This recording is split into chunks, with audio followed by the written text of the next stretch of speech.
the School of Government.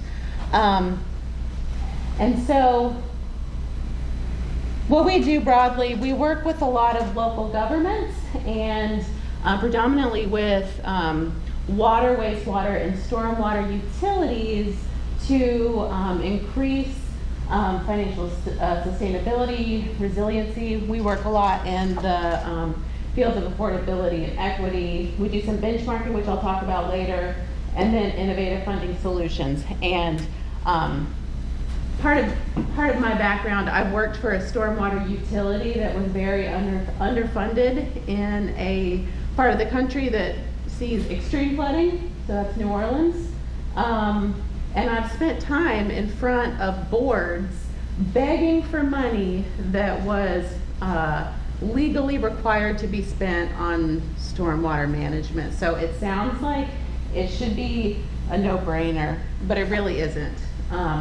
When your stormwater utilities don't have the funds available at all, things can get left behind, intentionally or unintentionally. So what we do at the Environmental Finance Center, we try to work with these utilities and figure out how to pay for it. So we work in resiliency and sustainability, but we really look through the lens of financial affordability. And so I'm focusing on stormwater management, though we do work with water and wastewater utilities as well. So from a high level, background, what is a watershed? I think probably a lot of folks know what a watershed is, but this is an area of land that drains all of our streams and rainfall to a common point. Very important to consider when you're thinking about stormwater management. And so what I want to make sure that folks understand for this presentation, we have a couple of different options, and there are in-between systems, but we have combined stormwater systems and we have separated stormwater systems. So with a combined system, you have your stormwater that's running off of your impervious surfaces, and you have your wastewater, which is coming from sinks, toilets, whatever. It's all going to the same place. So it's all going to this one pipe, and that's going to your treatment facility, which will then get treated and then released. Now in periods of heavy rainfall, you have these overflows. So this pipe can only hold so much. If it gets overwhelmed, you'll have an overflow to our water bodies that's full of everything that was in that combined system. So we have separated systems as well, and that is where the wastewater and the stormwater are in two completely different systems. Stormwater pipes are above the wastewater pipes, so that way if a wastewater pipe breaks, it seeps down and it doesn't contaminate that stormwater. And so by keeping those separate, ideally you have your wastewater that goes to the wastewater treatment plant, and then you have your stormwater runoff that goes to our water bodies. And probably you've seen on catch basins those little stickers that say, no dumping, drains to lake. So with these separated systems, the stormwater doesn't receive treatment. So whatever goes into that catch basin or runs off and goes downhill in that watershed, that ends up in our water bodies. So, that requires some maintenance. And so for the purposes of the rest of this talk, I'm talking about these separated systems. So these are the folks that we mostly work with in North Carolina and outside of the state as well. So this is sort of making that same point. You've just got your house, the water's running off, anything that's on the roof. If you've got, let's say it's been it's pollen season, whatever, or maybe there's been a fire somewhere and you've got some sort of like smoke ash particles on top of your roof. Your roof shingles are starting to decompose. All of that will run off and it'll end up in our stormwater system. The rest of this is just showing kind of how the three systems work in tandem. And so what we see when things are underfunded, we end up with infrastructure failure. Now this can happen when things are funded well also, but this is a photo from a community that I'm working with in Massachusetts. And they have had some very severe flooding, and they've had roads just collapse into the rest of the environment. So this results in flooding. And we're really concerned about pictures like this from an environmental perspective in terms of water quality. So that water that's gross. I mean, that car is sitting in the water, its oils are leaking in there. You know, we as individuals are concerned with property damage and flooding, but from an environmental perspective, it's what is contained in that property or in the vehicle that's flooded that's then getting released into our water bodies, into our drinking water, affecting our wildlife. So how do you pay for it? Our local governments can have the best intentions in terms of stormwater management, but if the funds don't exist, then they don't exist. So whether we're talking about green infrastructure or gray infrastructure, and I'm not going to go into a lot of detail about this, but there's, you know, different options about stormwater management. Green infrastructure being, you know, natural solutions, and then gray infrastructure being the pipes and pumps that are, you know, kind of out of sight, out of mind, below the roads or whatever. We have to pay for it. So there are a couple of different options from a high level. You can pay for it with the general fund. So with general fund, those funds are paid through tax dollars. So anybody that's paying their taxes will be paying for stormwater management. So what's the problem with that? Not everybody pays taxes. We have a lot of entities that are tax exempt.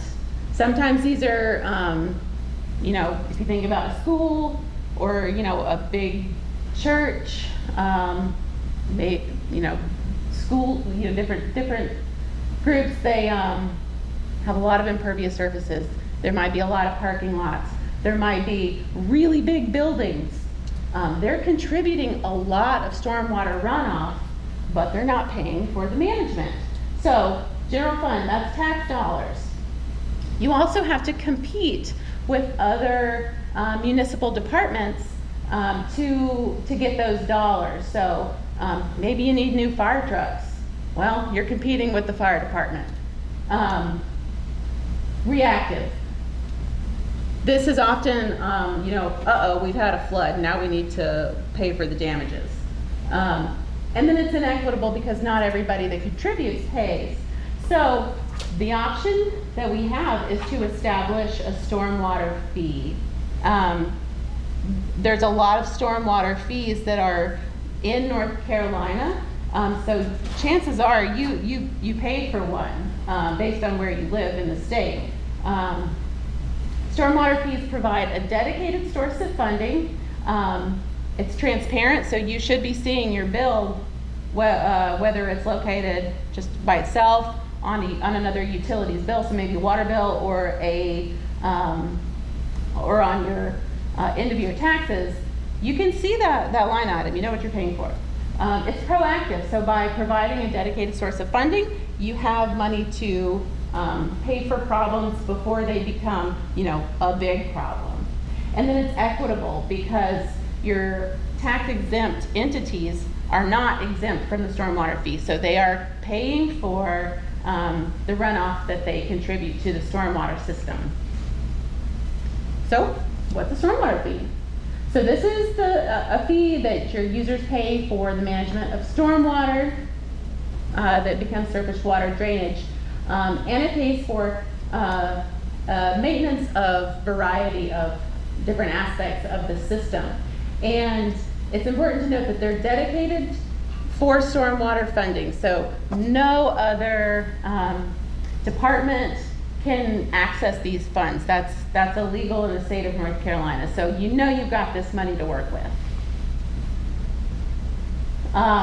So these are some of the drivers that you might see for establishing a stormwater fee. Not all of our cities have stormwater fees in place, but one of the biggest drivers is your MS4 permit costs. So this stands for Municipal Separated Storm Sewer System. So if you have a separated system, like I mentioned earlier, you've probably got an MS4 permit that is managed by the Department of Environmental Quality, and the purpose is to make sure that we're complying with our Clean Water Act standards, and it's expensive. So, but that's a good thing, right? So we're ensuring that our local governments are paying to manage stormwater from everybody that's within that government. So this might be a factory, it could be a school, it could be, maybe your favorite restaurant is hosing out their greasy equipment behind the building every night. These are all things that your stormwater utilities are needing to manage and make sure that all of these things are being addressed before that runoff gets into our water system. We have lots of issues with flooding.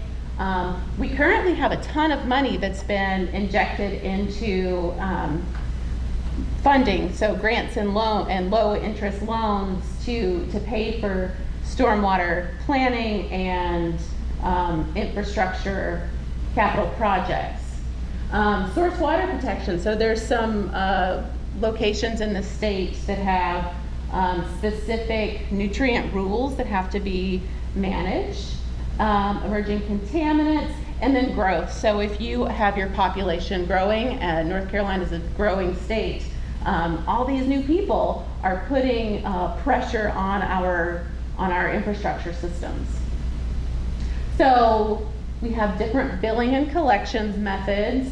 I don't think I need to go into a lot of detail here, but in North Carolina we see predominantly utility bills and tax bills. So this is where you would find your stormwater fee. So if you want to see if you have one and how much it is, that's where you're going to be looking. We do have a few municipalities that use standalone bills, but that's much less common. So what does the EFC do? We love to work in stormwater finance because we help our local governments improve their resiliency for their environmental services. But when you have a dedicated source of funding, maybe you can tap less into that general fund, and that's freeing up dollars to go into other critical needs: police, fire, schools. Community benefits. So green stormwater infrastructure is often quite nice to look at. It's a public service in a lot of ways. It provides education. So that's a great reason to do this. And so a lot of our communities have need, and they're complex.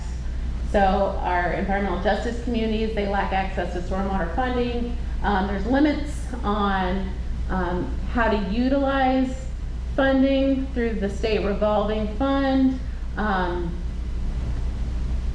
We work with governments on how to finance maintenance. Maintenance is a really tricky issue. And then it just doesn't sell. So it's very out of sight, out of mind. If your water comes out of the tap brown, that's immediate. You know that people are going to have a problem with that. Toilets aren't flushing. People are going to have a problem with that.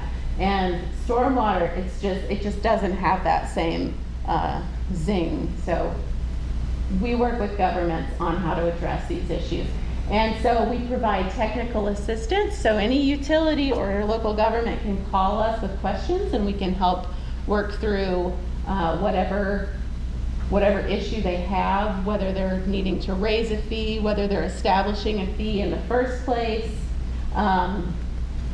We work on written products and guides. So we recently wrapped a 7-year research period with the collaboratory on how to finance nutrient rules for Jordan and Falls Lake watersheds. We also have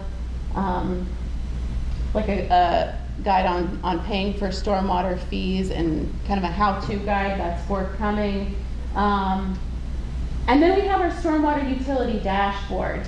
So we annually gather stormwater fee data from all of our utilities across the state, and that includes information like fee cost, type of billing practice, etc. And we input it into this dashboard, and you can click through and find the data for each stormwater utility and how it may compare to other stormwater utilities in the state.